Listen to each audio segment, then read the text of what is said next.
one question that I get asked all the time, how was I able to stay positive and motivated in what was certainly the worst time of my life? I mean, I lost my money, I lost my freedom, I lost my children for a time, my wife bottomed out, right? And I said, I think about it, I said, here's the secret. When I was in jail, in those moments, and the worst moments of all were at nighttime, when you're in your bunk and people were asleep and you're alone with your thoughts and you could just really get negative. And the answer was that in bed, when I was alone with my thoughts, I would close my eyes and I would visualize the faces of my teachers.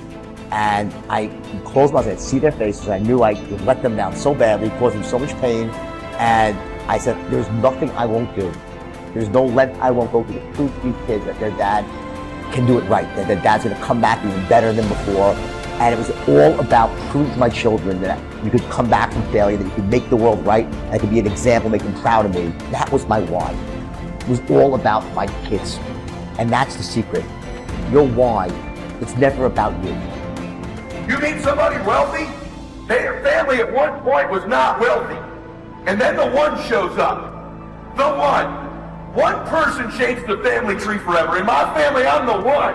And it wasn't because I wanted it or I hoped for it. I fought for it. I want to win. I want to fight for my family. I want my mom and dad proud of me. I want my kids proud of me. I want me proud of me. I want to look in the mirror and be happy with the man I look back at. That he gave it everything, that he went for it. That is you.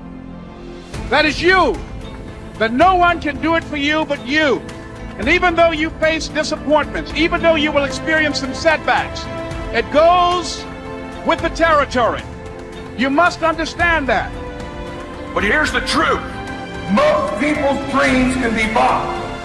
With enough failure, with enough rejection, they will sell their dreams. They can't still fight. They can get a little bit, but when it gets a little too hot, they go, boom, sold, buy the dream, you can have it. It's not worth it for me. And their will to win is viable. You can buy it, but if you decide my will cannot be bought, I don't care how long it takes, you can't buy this dude out. I'll keep fighting for my family. I'm the one. I'm gonna change my family tree forever. That's the decision. Decide now. You're gonna keep negotiating the price, or can you not be bought? When people die, or people get sick, or something happens in your life, if all you're doing it for is a car and a house, that can stop you. But if you're doing it for your mom, for your siblings, for your family, for your community, nothing can stop you. You cannot be broken. When you have an intrinsic goal, when you're doing it because you value it, when you're doing it because you can, when you're doing it because it represents who you are, when it's internal, nothing can stop you.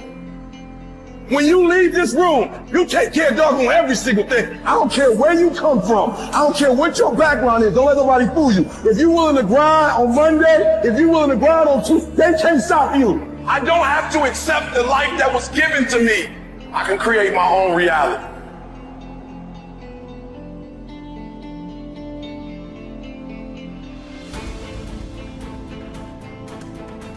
This paradigm concept is pretty powerful. To be able to shape your future, you have to be willing and able to change the paradigm. Now you see, we're all able, but we're not all willing. We're not all willing to study the same thing over and over and over and over and over and over again. I mentioned about Phil Goldfine.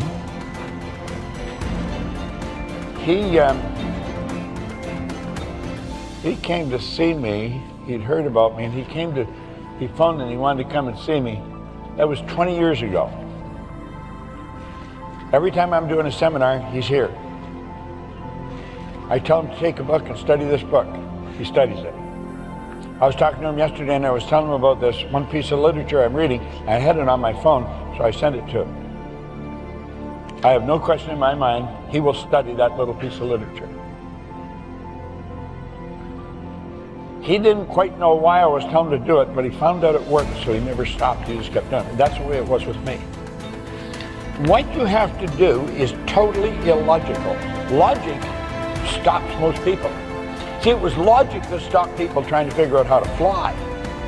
The Wright brothers were being totally illogical. You're going to find that logic stops most people. It's illogical to keep reading the same book over and over and over again relative to the way we've been trained. Well,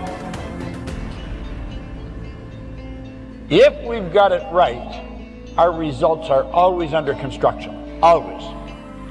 We should forever be trying to improve. I don't care how good you get at it, you can get better. Better is a nice word. I love it. Doesn't matter how well you're doing, you can do better. Now,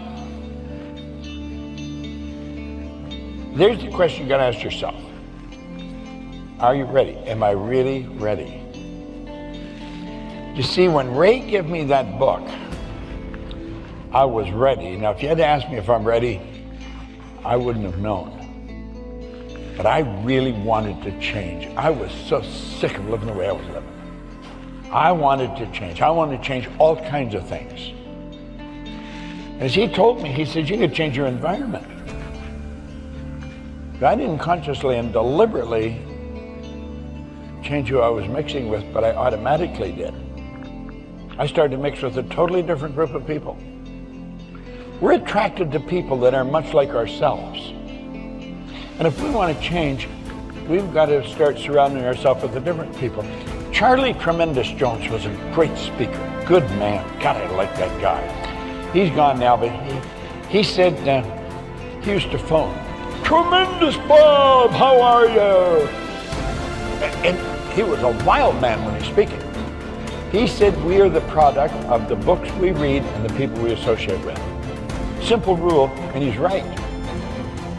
Well, that's what you have to ask yourself, am I ready? You can't develop and manifest your greatness. You can't be a high achiever if you don't feel good. You don't take care of yourself. So I'm taking care of me. And then you know what? It takes the edge off your life. It helps you to manage things rather than allowing them to manage you. Gives you more personal power to deal with stuff. Take care of you. Now here's something else I suggest for you. Become aware of what your needs are and develop compassion toward yourself despite your human defects. Develop compassion for yourself despite your human defects. You will never be perfect. Hello? You will never be perfect. You're human. You've made a lot of mistakes. You've done a lot of dumb, stupid things. Guess what? You're not through yet. You're going to do some more. Hurry up and get it over with. It's all right. You got to learn to be gentle with yourself. Make it all right. What you don't know, mistakes that you make. It's okay. Handle it. Learn from the experience. Decide that you are going to, whatever you become involved in, to be up front, to be true to yourself. Are you getting what you need out of it? And be up front with people and tell them what you need from them. Don't assume that they know. Don't say, I thought you knew. No, tell people up front. Here's what I need from this in order for this to work for me. Be up front with your stuff. Tell them up front so they're not surprised later on. So your feelings aren't hurt later on. See, if they tell you up front they can't do it, now you know you can keep on stepping. But tell people up front, here's what I want. In order for me to play this game with you, if we're going to dance, this is what I got to get out of it. See, if you don't take care of your needs, guess what? You will always have that nagging song in the back of your mind say, well, when do I get mine?